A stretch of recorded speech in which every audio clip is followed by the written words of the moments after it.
Assalamualaikum warahmatullahi wabarakatuh. Waalaikumsalam warahmatullahi wabarakatuh. Bismillahirrahmanirrahim. Alhamdulillahi rabbil alamin. Wassalatu wassalamu ala ashrafil anbiya'i wal mursalin wa ala alihi wa ashabihi al-mujahidin at-tahirin. Amma ba'du. Saudara-saudara kaum muslimin rahimakumullah. Pada pertemuan kali ini kita akan membicarakan sebuah hadis di mana baginda Nabi besar Muhammad sallallahu alaihi wasallam bersabda, "Qawamud dunya bi arba'ati asya." Dunia akan menjadi kuat, dunia akan menjadi tegak dan jaya kalau ditunjang oleh 4 perkara. Jadi kalau desa yang kita diami ini ingin menjadi desa yang kuat, jikalau kota yang kita tinggali ini ingin menjadi kota yang kuat, bahkan jikalau negara yang kita cintai ini ingin menjadi negara yang kuat, maka di dalamnya harus ada 4 perkara, 4 pilar-pilar utama yang menunjang tegak dan jayanya suatu negara. Yang pertama, bi'ilmil ulama. Dunia akan menjadi tegak dan jaya kalau ditunjang oleh ilmunya para ulama. Diakui atau tidak, kita berhutang jasa kepada para ulama. Kita belum pernah bertemu dengan baginda Rasul, belum pula mendengar beliau membacakan wahyu. Kalau sekarang sedikit-sedikit kita kenal agama, mengerti halal dan haram, pandai memilah dan memilih antara yang hak dengan yang batil, tahu mana yang pantas dan mana pula yang tercela, kenal Allah adalah Tuhan kita, itu termasuk jasa dan perjuangannya para ulama yang dengan penuh ketekunan dan keikhlasan dari surau ke surau, dari masjid ke masjid, dari desa yang satu ke desa yang lain di daerah-daerah terpencil, naik bukit turun lembah, kehujanan dan kepanasan, tidak digaji, tidak pula mendapat beras, ikhlas karena panggilan jiwa, seluruhnya tidak lain karena tanggung jawab kepada umat. Maka ulama adalah penerus risalah. Lebih dari sekedar penerus risalah, ulama adalah pewaris para nabi. Bersabda Rasulullah sallallahu alaihi wasallam, "Al-ulama'u masabihul ardi wa khulafa'ul anbiya'i wa warasatul anbiya." Riwayat Ibnu Adi dari Imam Ali karramallahu wajhah. Artinya, para ulama adalah lampu yang menerangi bumi ini. Para ulama adalah pengganti para nabi-nabi. Para ulama adalah warisanku dan para ulama adalah warisan para nabi-nabi. Saudara-saudara sekalian rahimakumullah. Alangkah tingginya martabat ini. Alangkah luhur dan mulianya jabatan ini. Para ulama adalah pewaris para nabi. Tetapi jabatan yang tinggi, mulia dan luhur ini bukanlah satu jabatan yang tanpa resiko. Karena kalau ulama adalah pewaris para nabi, kita tahu dari sejarah kehidupan para nabi-nabi terdahulu, tidak ada seorang nabi pun yang perjalanannya dalam mengembangkan risalah lurus dan bertabur bunga di kanan kirinya. Mereka menghadapi berbagai macam rintangan, halangan, fitnahan dan sebagainya dalam rangka menegakkan risalah. Maka kalau ulama adalah pewaris para nabi-nabi, mereka juga harus berani dan bisa mewarisi sifat yang dipunyai oleh para nabi-nabi terdahulu dalam mengemban misi risalahnya. Kita tahu dari sejarah misalnya, Nabi Zakaria dibunuh oleh karena tidak mau menghalalkan perkara yang telah diharamkan oleh Allah Subhanahu wa taala ketika dipaksakan oleh rajanya. Nabi Ayub alaihi salam dikucilkan oleh umatnya karena dianggap mengidap penyakit menular. Nabi Yusuf alaihi salam 9 tahun mendekam di dalam penjara karena tidak mau mengikuti bujuk rayu istri seorang pejabat tinggi. Nabi Ibrahim alaihi salam dibakar di tengah kobaran api yang menggunung karena tegak melaksanakan tugas risalahnya. Dan masih banyak lagi kisah-kisah para nabi yang lain yang merupakan cerminan betapa berat tugas mengemban risalah ini. Kalau para ulama adalah ahli waris Nabi, mereka harus berani korban nyawa seperti halnya Nabi Zakaria. Mereka harus siap dikucilkan oleh umatnya seperti halnya Nabi Ayub. Mereka harus siap mendekam dalam penjara seperti Nabi Yusuf. Dan kalau perlu, mereka harus siap dibakar untuk tegaknya suatu risalah seperti halnya Nabi Allah Ibrahim alaihi salam. Jangan cuma sekedar bangga dengan gelar pewaris para nabi, tetapi akhlak dan perjuangan, tuntunan dan perbuatan malah bertentangan dengan apa yang dicontohkan oleh para nabi. Ini namanya ahli waris gadungan, atau cuma sekedar ngaku saja sebagai ahli waris, tetapi sama sekali tidak menjaga apa yang telah diwariskan oleh para anbiya tadi.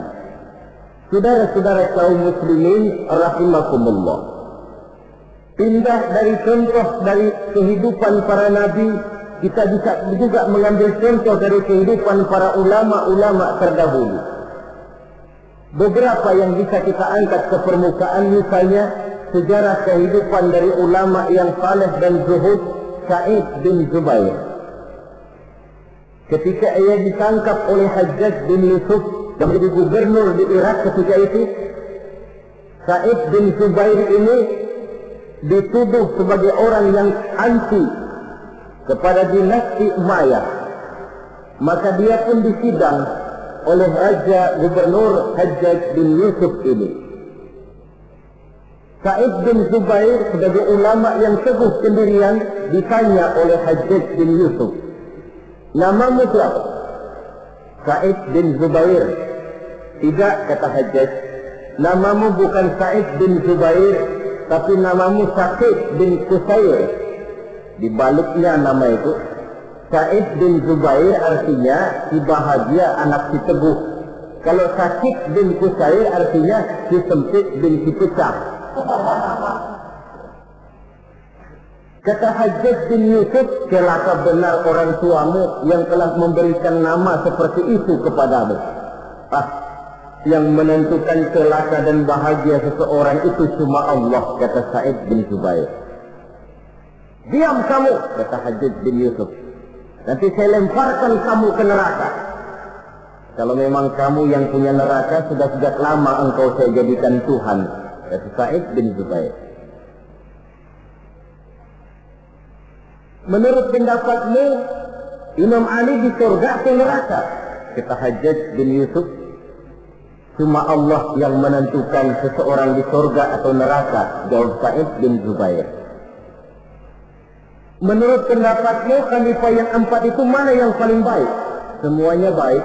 Saya menghormati orang-orang saleh yang benar-benar bertakwa kepada Allah Subhanahu wa ta'ala." Merasa dengan cara kasar, Hajjaj bin Yusuf tidak sanggup mengubah prinsip dan pendirian Sa'id bin Zubair. Dirubahnya dengan cara yang halus. Ditawarkannya lah emas, intan dan berlian untuk Sa'id bin Zubair. Apa jawaban Sa'id? "Hai Hajjaj bin Yusuf, apakah harta benda yang engkau berikan kepada saya, emas, intan, berlian yang banyak ini, akan bisa menolak kesengsaraan akhirat? Apa artinya gelimangan materi ini kalau saya harus masuk ke dalam neraka?" Kata Hajjaj, "Tidakkah kau mau minta ampun kepada saya? Lebih baik saya mohon ampun kepada Allah." "Baik, kalau memang itu pilihanmu, kamu terpaksa saya bunuh." Dibunuh pun keyakinannya tidak bergoyah. Ini contoh dari generasi terdahulu, seorang ulama yang saleh dan zuhud bernama Sa'id bin Zubair. Demikian juga Imam Malik, seorang imam mazhab, pada satu saat beliau memberikan fatwa bahwa tolak dari seorang suami terhadap istrinya dalam keadaan dipaksa, maka tolaknya itu tidak sah. Begitu juga sumpahnya orang yang terpaksa, sumpahnya pun tidak sah. Yang jadi gubernur di kota Madinah pada waktu itu ialah Ja'far bin Sulaiman Al-Hashimi. Dia tidak senang kepada fatwa ini. Dimintanya Imam Malik untuk mencabut kembali fatwanya. Namun dengan tenang Imam Malik menjawab, saya tidak akan pernah mencabut fatwa yang saya yakin berdasarkan kepada Quran dan Sunnah ini. Apapun resiko yang saya hadapi, saya siap. Malah fatwa itu beliau sebarluaskan, akibatnya Imam Malik ditangkap. Kemudian dihukum berat, dicambuk 70 kali.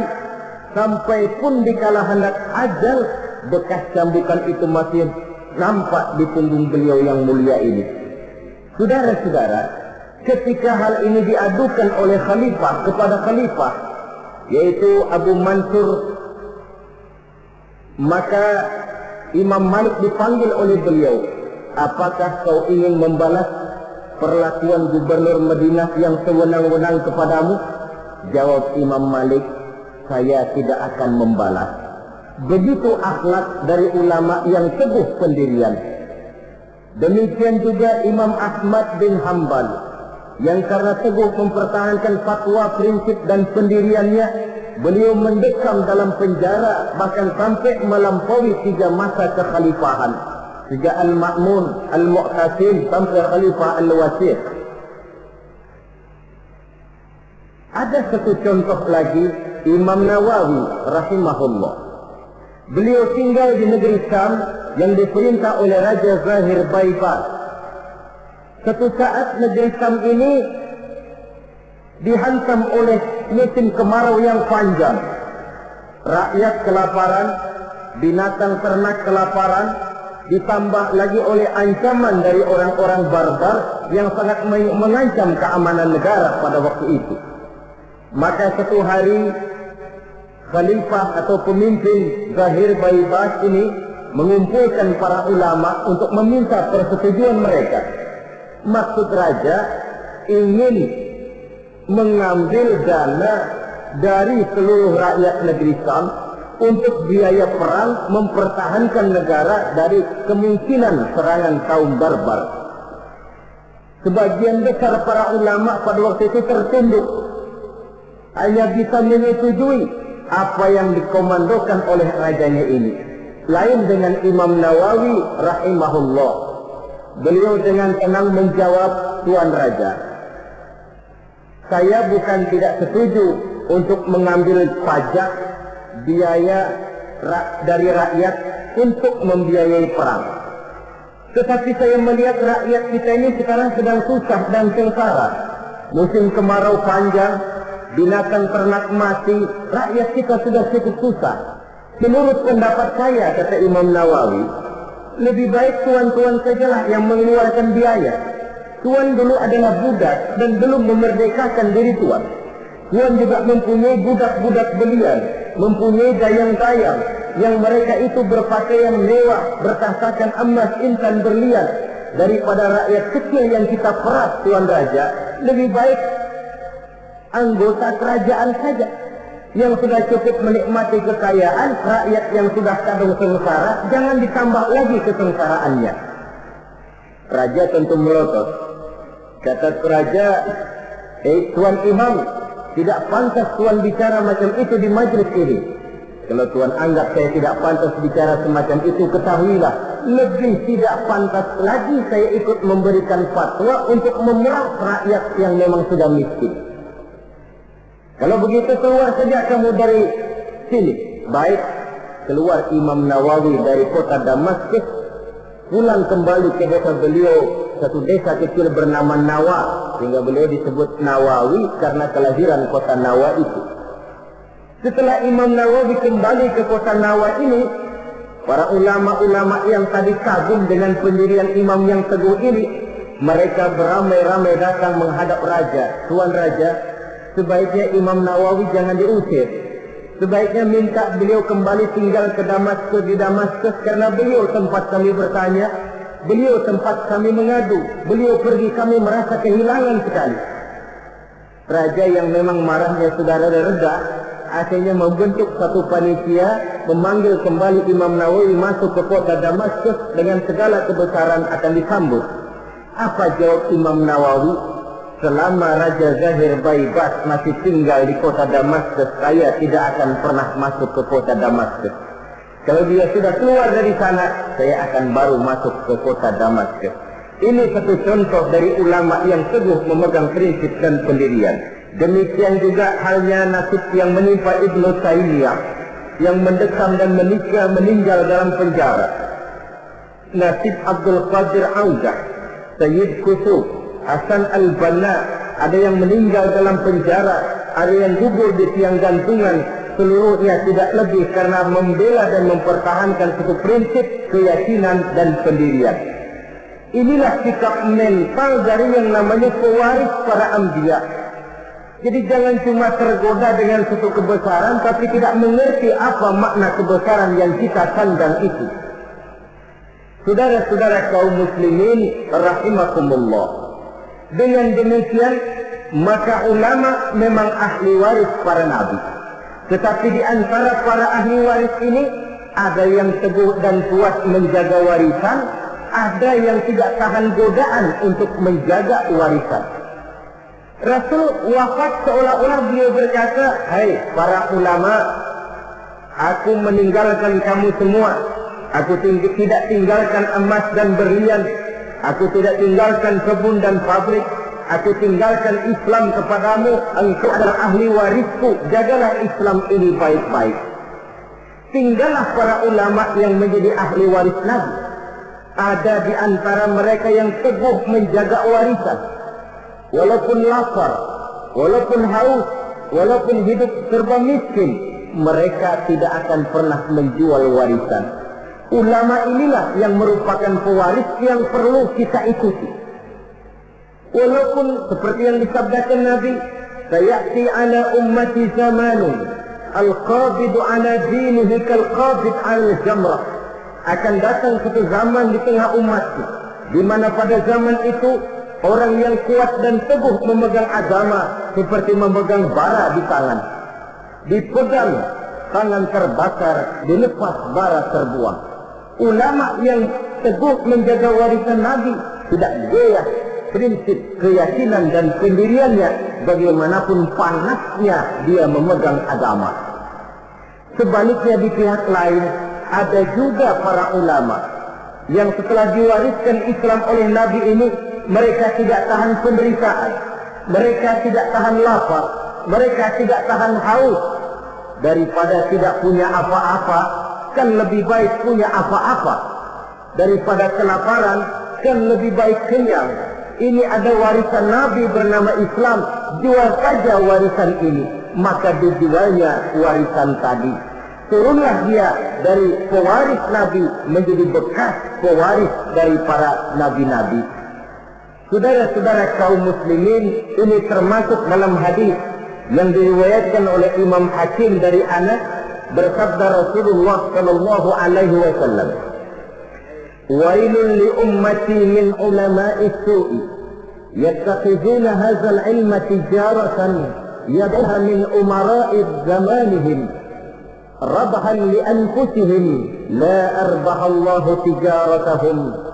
Celakalah umatku akibat tingkah laku ulama-ulama yang jahat. Kenapa? Karena ulama merupakan panutan. Kalau seorang yang biasa berbuat salah, salahnya barangkali hanya menjerumuskan dirinya sendiri, paling-paling keluarganya.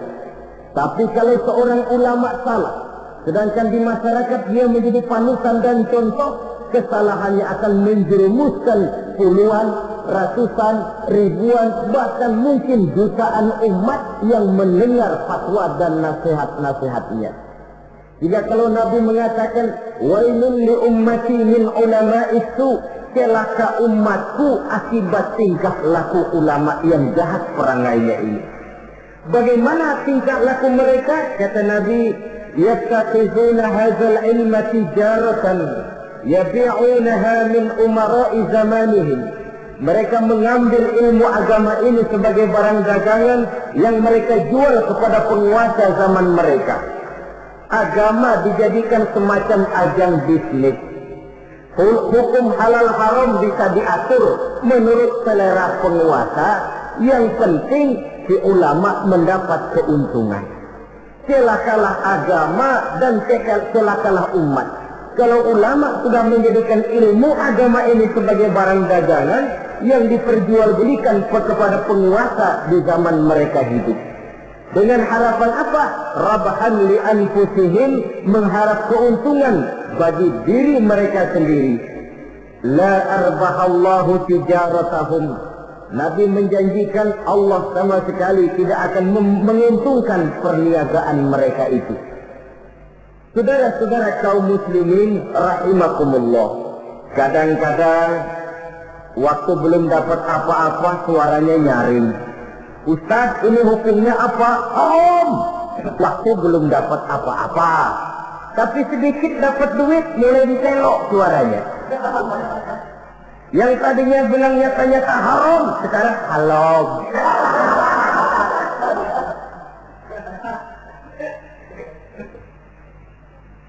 Karena itu dalam Islam, kita ini bukan diperintah untuk berkata keras, tetapi diperintah untuk berkata benar. Qaulan sadida ay qaulan haqqa. Apa bedanya keras dengan benar? Keras belum tentu benar. Tapi untuk menyampaikan kebenaran, kadang-kadang memang perlu sedikit keras. Pak Ustaz, ini hukumnya apa? Haram. Alah, sudahlah. 1 juta. Haram dikit dah. Haram dikit. Kalau 2 juta dikasih, itu jadi halal itu. Itu keras tapi tidak benar. Yang dimaksud ucapan yang benar, ini hukumnya apa Pak? Haram. Bagaimana kalau 1 juta? 2 juta juga haram. Sekali haram, selamanya tetap haram. Itu ucapan yang benar, bukan cuma sekedar keras tapi macam kerupuk. Sedikit kehujanan sudah kerpek-kerpek, nggak keluar. Saudara-saudara kaum muslimin rahimakumullah. Karena ulama adalah penerus risalah. Karena ulama adalah pewaris para nabi.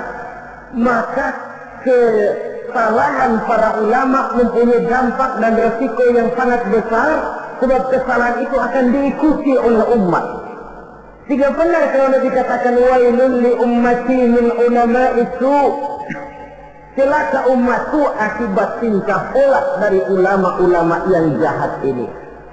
Malu kita kalau bercermin dari kepribadian macam ulama Sa'id bin Jubair. Malu kita kalau mencontoh kepada Imam Malik, kepada Imam Ahmad bin Hanbal, kepada Imam Nawawi. Maka membaca sejarahnya Ibnu Taimiyah, Abdul Qadir Audah, Sayyid Qutb, Hasan al-Banna dan para ulama-ulama terdahulu yang mereka menghadapi dinding penjara, mereka menghadapi caci maki dan pengusilan, bahkan mereka menghadapi tiang gantungan karena teguh mempertahankan keyakinan dari agama yang dianutnya ini. Maka kepada adik-adik saya para santri di pondok-pondok pesantren, kepada sahabat-sahabat yang tengah menekuni dan mendalami agama, yang pada waktunya akan menerima estafet meneruskan perjuangan para ulama, siapkan mental bahwa menjadi pewaris para nabi artinya menjadi manusia yang satu saat siap untuk susah, siap untuk melarat, siap berhadapan dengan caci maki umat, siap untuk dikucilkan, siap mendekap di dalam penjara, bahkan siap menghadapi tiang gantungan. Tidak ada hidup yang lebih indah selain karena hidup untuk satu keyakinan. Tidak ada perjuangan yang lebih indah selain perjuangan untuk membela dan mempertahankan satu keyakinan.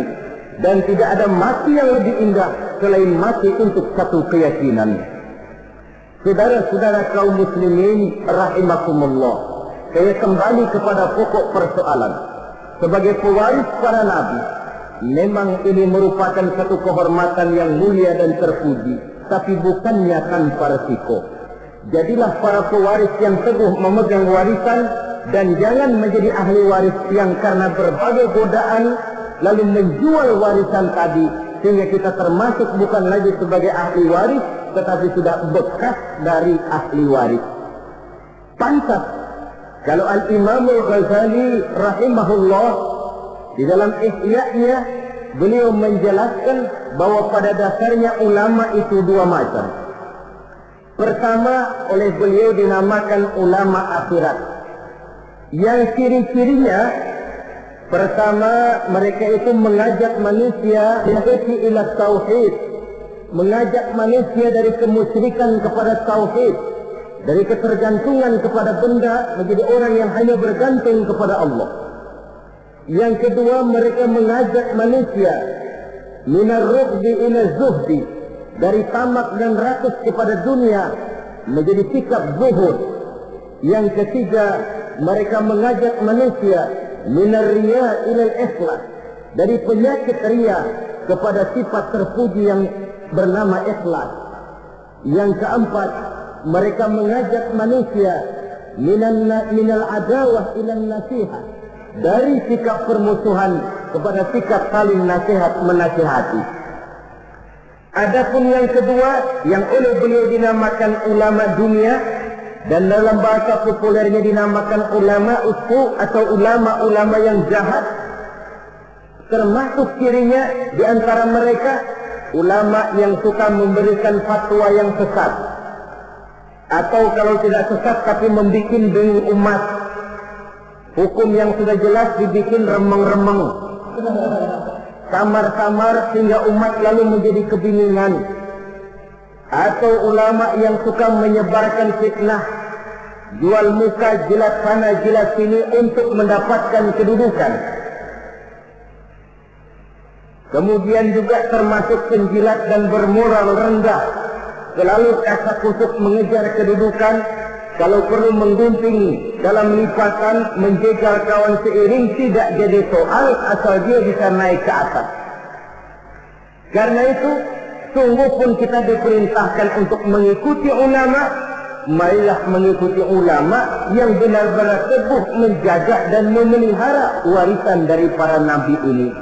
Dengan begitu, maka kita sudah berpegang kepada pesan Allah Subhanahu wa taala dalam Al-Qur'an, "Fa in tanaza'tum fi shay'in farudduhu ila Allah wa rasul." Apabila kamu berbeda pendapat tentang suatu perkara, kembalikan kepada Allah dan Rasulnya. Artinya, kembalikan kepada Quran dan Sunnah. Maksudnya, kembalikan kepada orang yang mengerti tentang Quran dan Sunnah, yaitu para ulama. Dalam bentuk yang lebih tegas Allah katakan, "Fas'alu ahla dzikri in kuntum la ta'lamun." Apabila kamu memang tidak mengetahui, maka bertanyalah kepada mereka yang tahu. Termasuk dalam masalah-masalah agama, ulama lah tempat kita bertanya. Saudara-saudara kaum muslimin rahimakumullah, mengambil hukum langsung dari Quran dan Sunnah sepenuhnya tidak dilarang, asal saja orang tahu diri. Tahu diri macam mana? Kalau saudara dari Jakarta akan berangkat ke Surabaya, mobil punya, mesin ngerti, SIM STN komplit, peraturan lalu lintas tahu, jalanan Jakarta Surabaya pun hafal, silahkanlah berangkat sendiri, insya Allah selamat. Tapi kalau saudara mobil saja tidak punya, peraturan lalu lintas pun tidak tahu, jalanan Jakarta ke Surabaya lewat mana saudara sepenuhnya juga tidak tahu, saya yakin lebih aman kalau saudara naik kereta. Ikut masinis yang memang Jakarta Surabaya sudah jalanannya tiap hari. Itu sebabnya seorang ulama besar macam Imam Nawawi rahimahullah, ketika satu hari seorang santrinya datang, kata santrinya ini, "Kenapa? Tuan ini allamah, bahrul ulum, lautan ilmu, hafaz Quran, hafaz ribuan hadis, mengarang kitab-kitab besar. Kenapa tidak bikin mazhab sendiri saja?" Imam Nawawi dengan penuh tawadhu menjawab, "Maaf, saya lebih aman ikut kepada Imam Syafi'i." yang hafaz Quran, yang hafaz ribuan hadis, yang mengarang kitab-kitab besar, masih merasa dirinya lebih aman mengikuti Imam Syafi'i. Ini akhlak. Saya khawatir kalau saudara tidak tahu jalanan Jakarta Surabaya, lalu berangkat sendiri, kemungkinan sesatnya 80%. Mau berangkat ke Surabaya, tahu-tahu jebulnya bisa di Gunung Kidul. Kalau cuma sekedar saudara yang sesat, barangkali resikonya pribadi. Tapi untuk menyesatkan orang, inilah yang jadi masalah. Kita di awal tadi saya katakan belum pernah bertemu Rasul. Kalau saya ditanya orang, Dara Zainuddin, kau sholat menurut cara apa? Saya jawab cara yang diajarkan oleh guru saya. Gurumu? Ya dari gurunya. Gurunya dari gurunya lagi.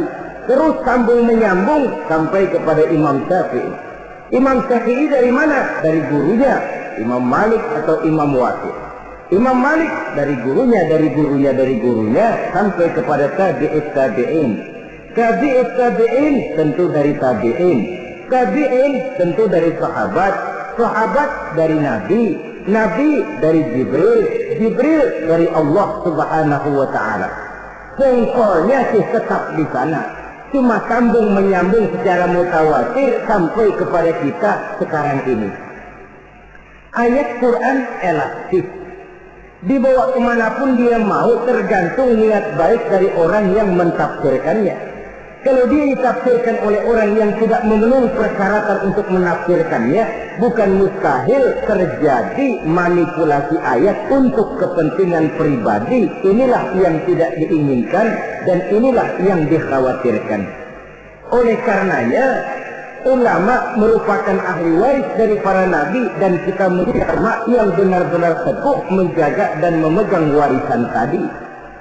Tetapi kalau warisannya sudah tidak ada lagi, maka tidak usah mengikuti yang semacam itu. Ini pernah disabdakan oleh Rasulullah Sallallahu Alaihi Wasallam dalam hadis yang diriwayatkan oleh Imam Baihaqi. Beliau bersabda, "Yusiku an ya'ti 'ala an-nasi zamanun la yabqa min al-Islam illa ismuh, wa la yabqa min al-Qur'an illa rasmuh. Masajiduhum 'amiratun wa hiya kharabun min al-huda. Ulama'uhum sarun man tahta adini as-sama' min 'indihim takhrujul fitan wa fihim ta'udu." Pada satu saat kata Nabi akan datang di tengah masyarakat manusia, di mana pada zaman itu la yabqa minal Islam illa ismuh. Akan datang satu masa di mana pada masa itu Islam ada tapi cuma sekedar tinggal namanya saja. Islam ada tapi cuma tinggal nama saja. Bahasa Jermannya nama doang. Tapi ajaran Islam tidak pernah nyata dalam kehidupan sehari-hari. Nama Islam, perbuatan tidak Islam lagi. Kadang-kadang namanya Muhammad Mukmin, perbuatannya nyolong ayam. Islam ada tapi cuma sekedar tinggal nama saja. Wala yabqa minal Qur'an illa rasmuh. Quran pun ada tapi cuma sekedar tulisannya saja. Ada Quran tapi cuma tulisan. Paling banter dimusabaqahkan. Ya masih lumayan lah. Tapi kan yang lebih penting sebenarnya adalah bagaimana mengusahakan musabaqah pengamalan ajaran Quran. Masajiduhum 'amiratun. Masjidnya megah, masjidnya mentereng, masjidnya mewah. Wa hiya qarabun minal huda, tapi kosong dari hidayah. Masjid tidak lebih seperti museum, besar, anggun, tapi sepi, tempat menyimpan benda-benda kuno. Itu nasib masjid di zaman itu, di mana Islam cuma tinggal nama, Quran cuma tinggal tulisan. Masjid besar, tapi ajaran Islam tidak terpancar dari sana. Masjid yang besar nasibnya bak museum saja. Tidak lagi berfungsi seperti masjid di zaman Rasul. Di zaman baginda Rasul, di masjid beliau mengajar umat, di masjid beliau bermusyawarah, Di masjid beliau mengatur negara. Di masjid beliau mengatur strategi perang. Masjid merupakan pusat kegiatan umat. Suatu zaman nanti kata Nabi akan datang di mana masjid ada, besar, megah, dibangun dengan biaya besar, tapi kosong dari hidayah. Tidak ada lagi nur ilahi yang terpancar di dalamnya. Na'udzubillah. Di zaman itu ulama'uhum syarrun man tahta azimis sama. Ulama-ulama mereka adalah yang terjahat yang ada di bawah kolong langit ini. Min indihim tahrujul fitanu wa fihim ta'ud. Dari mulut mereka keluar fitnah dan akibatnya kepada mereka juga fitnah itu kembali. Inilah satu zaman yang kita khawatir dan kita berlindung kepada Allah jangan menemui masa semacam itu. Saudara, orang-orang yang anti-Islam sekarang ini, mereka tidak mungkin menghantam Islam dengan mengirim satuan militer. Kita dengan strategi sekali. Caranya bagaimana? Pertama, pisahkan umat dari ulamanya. Kalau itu berhasil, tanamkan keraguan kepada sunnah. Kalau itu pun sukses, mereka masuk kepada tujuan yang paling inti, tanamkan keraguan kepada Quran. Disadari atau tidak, diakui atau tidak, tiga sistematik ini secara bertahap mulai diterapkan orang di tengah kehidupan kita. Mau hancurkan Islam, pertama, pisahkan umat dari ulama. Kalau umat sudah berpisah dari ulama, sama saja istilah yang banyak disampaikan orang, macan sudah dipisah dari hutan. Padahal ulama dengan umat persis hutan dengan macan. Macan tidak bisa pisah dengan hutan, hutan pun tidak bisa ditinggalkan macan. Kenapa? Saudara lihat saja. Kalau hutan sudah ditinggalkan oleh macan, maka biasanya hutan yang tidak ada macannya tidak jadi hutan yang serem. Disembarangi orang. Datang petani nebang pohon seenaknya. Kenapa kok berani? Hutannya nggak ada macannya. Datang kambing buang najis seenaknya. Kok berani? Hutannya nggak ada macannya. Datang badak nyeruduk seenaknya. Kok berani? Hutan tidak ada macannya. Maka satu desa, satu kampung, satu kota, kalau tidak ada ulamanya, biasanya disembarangi orang. Apa saja mudah masuk ke desa, ke kota, ke kampung yang tidak ada ulama dan tidak ada pengajian di sana. Datang ingkar sunnah masuk. Datang Islam jamaah masuk. Datang Islam sejati masuk. Datang pikiran yang merusak Islam pun masuk. Kenapa? Hutan tidak ada macannya, disembarangi orang. Sebaliknya pun, macan juga kalau sudah tidak tinggal di dalam hutan, biasanya akan jadi tontonan. Macan yang tidak tinggal di hutan, hilang seremnya. Orang nggak takut. Coba lihat di kebun binatang atau di taman safari. Itulah nasib macan yang sudah keluar dari hutan. Jadi tontonan orang. Bahkan anak kecil berani lihat dari dekat, nunjuk lagi. Macan lucu ya. Lucu katanya. Ya Allah. Jadi macan kalau sudah meninggalkan hutan, macan lucu. Ini ulama kiai kalau sudah meninggalkan jamaahnya, meninggalkan pesantren, meninggalkan masjid, meninggalkan umat, kiai lucu. Maka macan harus jaga hutan. Tapi hutan pun harus tahu apa kebutuhan macan. Jangan cuma macan saja disuruh jaga hutan, tapi hutannya pelit, tidak mau memberi makan kepada macan, loyo macannya. Kita cuma mengharap ulama berjuang habis-habisan. Tapi kita sebagai umat ini kadang-kadang cuma memerlukan ulama di waktu dia sehat. Sakitnya kita tidak mau tahu. Kita memerlukan ulama dikala dia segar, penderitaannya kita tutup mata. Bahkan lebih celaka, maaf loh ya, kita lebih menghargai burung beo daripada kiai. Contoh kecil, burung beo bisa ngomong dikit saja. Assalamualaikum, Assalamualaikum, 1 juta dibeli orang. Betul kan? Ngomong pun tidak pakai dikit. Assalamualaikum, 1 juta dibayar. Kalau kiai yang ngomong Assalamualaikumnya pakai, bahasa Arabnya pakai, baca kitab sehalaman. Allahu Akbar. Kita yang harus menjaga ulama. Jangan ulama dianggap seperti gerakan kayu. Kalau mau dipakai nggak ketemu, sedapur dicariin, ngomel. Gila ini gerakan kemana sih? Tapi sudah ketemu gerakan, dipakai, nyala rokoknya, gerakan dilempar begitu saja. Harus kayak gerakan gas dong. Habis pakai simpen yang rapi, bensinnya gasnya habis diisiin. Kita yang berkewajiban menjaga ulama. Ulama tidak minta dihargai, kewajiban kita menghargai ulama. Ulama tidak minta dihormati, tugas kita menghormati ulama. Saudara-saudara kaum muslimin rahimakumullah. Jadi tahap pertama, pisahkan umat dari ulama. Kalau ini berhasil, mereka masuk kepada ronde yang kedua, tanamkan keraguan kepada sunnah. Sebenarnya bukan cuma ulama yang manusia, Nabi juga manusia. Sebagai manusia kan beliau bisa saja salah, dan ternyata hadis banyak yang palsu. Yang otentik cuma Quran, selebihnya adalah sejarah. Karena itu Quran saja, sunnah tidak ada. Dan ingkar sunnah ini bukan soal baru. Di akhir Khawarij, masa Khawarij sudah ada orang-orang yang ingkar sunnah. Sama saja dengan orang yang ibu jari, jempolnya ini luka, lalu berpikir daripada jempol luka, lebih baik tangan kita ini dipotong saja, nanti kan jempolnya nggak sakit. Memang jempolnya nggak sakit, kenapa? Sebab nggak punya tangan.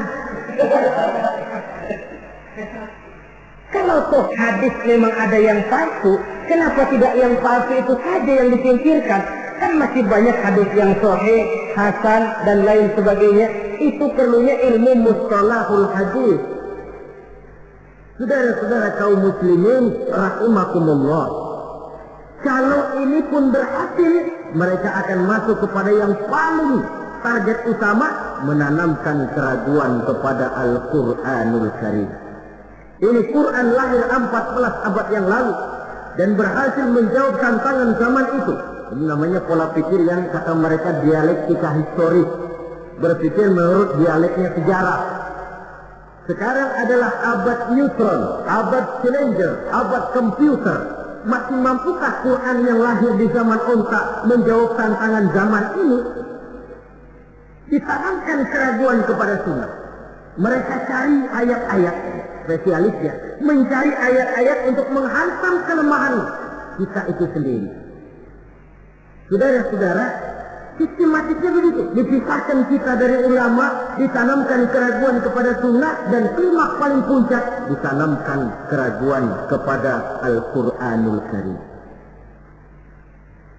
Nah, masalahnya sekarang tentang kita dan ulama. Orang makin mengakui bahwa ulama sekarang ini sudah merupakan jenis makhluk langka. Bahkan barangkali sudah harus dilindungi dari kepunahan. Kenapa ulama makin langka? Pertama, ulama ini, orang jadi ulama itu bukan dapat SK dari pemerintah atau aparat-aparatnya, tidak. Ulama itu lahir karena legitimasi umat, pengakuan umat. Ilmunya diakui, akhlak, ibadah dan perjuangannya jadi panutan, umat lalu memberikan gelar kiai ulama. Oleh karena itu dia dikatakan pemimpin non formal. SK-nya di tangan umat, maka tidak kenal pensiun. Apa pernah saudara dengar ada pensiunan kiai? Anu loh Pak, dia itu dulunya kiai besar, sekarang sudah pensiun. Kalau yang pejabat mantan itu banyak, mantan camat, mantan gubernur, mantan menteri, tapi mantan ulama, na'udzubillah. Sebab kalau sudah soal mantan, soal bekas, mending bekas maling loh daripada bekas kiai. Sebab apa? Bekas maling ada harapan jadi ustaz. Tapi bekas kiai, jangan-jangan maling itu. Akarnya di tangan umat. Karena itu akar seorang ulama, akar seorang kiai ke bawah, bukan ke atas. Kalau kerjanya cuma menjilat ke atas, ke bawah dilupakan, satu-satu dia tidak akan terpakai. Yang celaka, di atas tidak bergantung, ke bawah tidak berakar. Loyalitas seorang ulama, titik berat perjuangan ulama, ke umat, bukan ke atas. Kalau ke atas targetnya, dia bisa pensiun. Kalau pensiun datang, sedangkan umat sudah kadang mencorengnya, itu namanya ke atas tidak bergantung, ke bawah tidak berakar. Jadilah si ulama eceng gondok. Tahu eceng gondok? Tanaman yang tidak, ya walaupun ada akarnya tapi ngambang. Kemana dia mengalir? Kemana dia bergerak? Ya kemana air mengalir. Air ngalor, air ngidul. Tidak punya satu prinsip yang teguh. Kemana air bergerak, ke sana dia pergi. Itulah sebabnya sulit sekali langkah ulama itu, karena seleksi umat, seleksi sosial ini ketat. Saudara hadirin yang saya hormati, jadi penyebab kelangkaan yang pertama karena ulama itu melalui seleksi sosial. Legitimasinya di tangan umat, SK-nya umat. Maka ulama saya katakan tadi tidak pernah kenal pensiun dan tidak terikat PGPN, peraturan gaji pegawai negeri. Ulama itu terikat oleh PGPT, peraturan gaji pegawai Tuhan. Jam kantornya 24 jam. Kapan umat perlukan, dia mesti berangkat. Di sisi lain, ulama memang seperti benda keramik. Makin tua, makin antik, makin dikejar orang, makin mahal harganya. Tuh, barang-barang keramik peninggalan dinasti Ming. Itu kan ratusan tahun yang lalu. Makin tua, makin dikejar dan diburu orang, makin mahal harganya. Saudara-saudara kaum muslimin rahimakumullah. Yang kedua memang kurangnya minat orang untuk belajar agama. Pendidikan agama di mata umat Islam anak tiri. Orang tua muslim tidak bangga memasukkan anaknya ke madrasah, ke pondok-pondok pesantren atau ke sekolah-sekolah yang bernafaskan agama. Nasib madrasah, pesantren, anak tiri. Kadang-kadang yang lebih parah, pesantren dianggap penampungan anak nakal. Kalau anaknya udah sangar, tukang berantem, sudah kirim ke pondok saja kali jadi baik. Kirim ke pondok. Kayaknya pondok cuma penampungan anak-anak nakal saja. Ada kesan menganak-tirikan, tidak bangga anak masuk madrasah. Latar belakangnya apa? Latar belakangnya karena pemikiran perut. Sekolah sama dengan ijazah, ijazah sama dengan lapangan kerja. Kalau tidak jadi pegawai negeri, mati. Pola pemikiran perut. Timbul masalah. Kalau anak masuk pesantren, apa nanti bisa masuk kerja di Pertamina? Apa kalau masuk sanawiyah nanti bisa diterima di Departemen Keuangan? Pola pemikiran perut. Kadang-kadang orang tua muslim itu masukkan anak ke madrasah biasanya alternatif terakhir. Kalau sekolah umum di sana sudah tidak terima, sekolah sana penuh, sekolah sini tutup, baru ke madrasah. Itu pun nggak bangga. Ditanya temannya, anaknya sekolah di mana Pak? Anak saya mah daripada nggak sekolah. Coba lihat, daripada nggak sekolah katanya. Habis dimasukin ke mana? Saya masukin ke madrasah.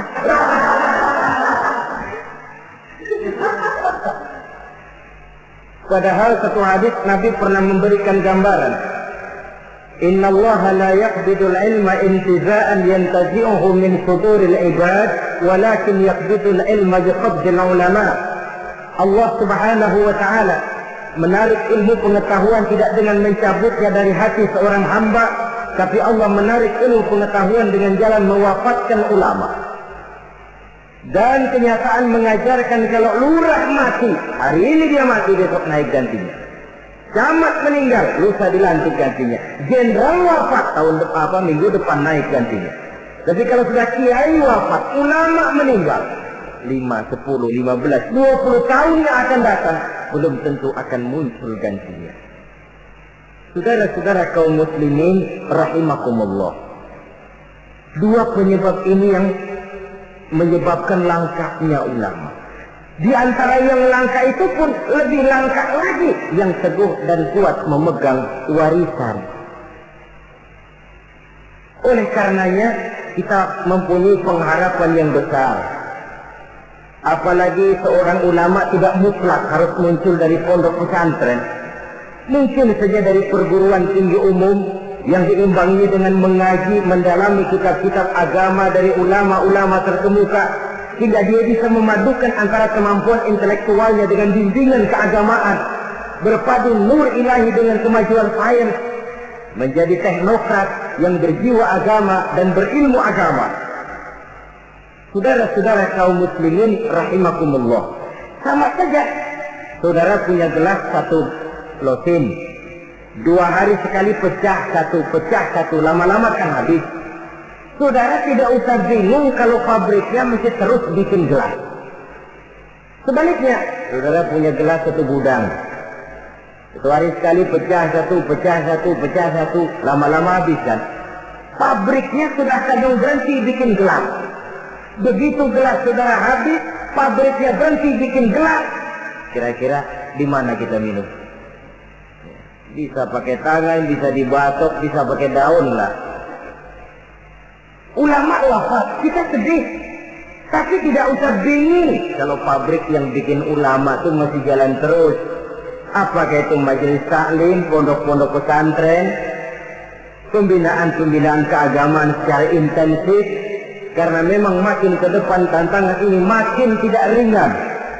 Diperlukan ulama-ulama yang sanggup menjawab tantangan zamannya, karena menyampaikan Islam berarti memberikan jawaban Islam terhadap masalah-masalah kehidupan.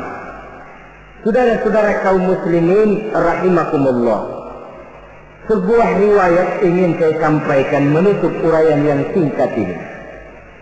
Di zaman Bani Israel hiduplah 7 orang ulama yang masih muda-muda. 7 orang ulama yang masih muda ini mereka teguh dan kuat memegang agamanya, walaupun mereka tinggal di masa pemerintahan yang zalim dan memusuhi mereka. Mereka tidak goyah barang sedikit pun. Kemana ulama yang 7 orang ini pergi dakwah, mereka dicaci maki, dikejar-kejar, difitnah. Nah, ulama yang 7 orang ini diikuti dengan setia oleh seekor anjing. Kemana ulama yang 7 pergi dakwah, anjing ikut. Ulama yang 7 orang dikejar-kejar, anjing diuber-uber. Ulama yang 7 orang dicaci maki, anjing diomelin. Ulama yang 7 orang dilempari dengan batu, anjing pun disambitin dengan batu sampai patah kaki depannya si anjing karena setia mengikuti ulama yang 7 orang itu. Akhirnya 7 orang ulama dan seekor anjing ini mereka uzlah, sembunyi dan nyepi dalam sebuah gua. Mereka tidur di dalam gua itu 309 tahun lamanya, yang dikenal dalam Al-Quran dengan peristiwa Ashabul Kahfi. Ringkas cerita, nanti di akhirat, dikala setiap orang sibuk dengan urusannya masing-masing, sehingga sangat boleh jadi saudara tidak sempat memikirkan saudaranya, istri tidak sempat memikirkan suaminya, bapak tidak sempat memikirkan anaknya. Tiap orang sibuk dengan urusan masing-masing. Dalam suasana sibuk macam itu, tiba-tiba terdengar pengumuman dari bawah aras. Pengumumannya kalau bahasa kita begini. Pengumuman ditujukan kepada penduduk padang mahsyar, sebentar lagi 7 orang ulama akan masuk surga. Hadirin diminta supaya berdiri. Kagum penduduk mahsyar, Masya Allah siapa orangnya. Kita dihisab saja belum, ini sudah diperintahkan masuk surga tanpa dihisab. Diri mereka mau lihat. Rupanya 7 orang ulama itu. Seorang demi seorang, 1, 2, 3, 4, 5, 6, 7. Sudah 7 dikira selesai. Paling belakang anjing. Rucuk. Mau masuk ke surga. Sampai di pintu surga ditutup. Mau kemana anjing? Ke surga, Pak. Tidak boleh. Pokoknya saya mau ke surga. Pokoknya nggak boleh. Kalau nggak boleh saya minta diadili, Pak. Apa sebabnya nggak boleh? Diadili? Iya, Pak. Baik. Dibuka pengadilan darurat. Karena memang di surga itu adil. Di dunia ini pengadilan banyak, keadilan susah. Saudara-saudara, diadili si anjing. Hasil pengadilan memutuskan anjing tidak berhak masuk surga. Naik anjing. Anjing, kenapa kamu merasa berhak masuk surga? Saya, Pak, waktu di dunia setia mengikuti ulama yang 7 orang itu, Pak. Kemana mereka pergi dakwah saya ikut. Mereka dicaci maki, saya diomelin. Mereka dikejar-kejar. Ini kaki depan saya pakai ngikutin dia tuh, Pak. Masa mereka enak-enakan ke surga, saya ditinggal di sini, saya menuntut keadilan. Akhirnya turun perintah Allah. Ridwan, adkhilhul jannah. Ridwan, masukkan si anjing ke dalam surga. Perintah dari Allah. Jadi di antara binatang yang masuk surga itu nanti, selain ontaknya Nabi Soleh, semutnya Nabi Sulaiman, hudhudnya Sulaiman, termasuk anjingnya Ashabul Kahfi. Logikanya, kalau anjing saja setia ikut ulama bisa sampai ke surga, dia masa iya manusia ikut ulama tidak masuk surga, oke. Asal ikutnya betul-betul ikut, yang diikuti betul-betul ulama. Kalau ikutnya ikut-ikutan, yang diikuti pun ulama-ulamaan, saya takut nanti dapat surga-surgaan. Saudara-saudara kaum muslimin rahimakumullah, itulah sebabnya di tengah keawaman kita ini yang pengetahuan yang serba terbatas, kita perlu mengikuti ulama yang benar-benar pewaris para anbiya. Inilah saja, insya Allah pada pertemuan berikutnya akan kita bicarakan pilar yang kedua. Terima kasih atas perhatian, mohon maaf atas segala kekurangan. Wassalamualaikum warahmatullahi wabarakatuh. Waalaikumsalam.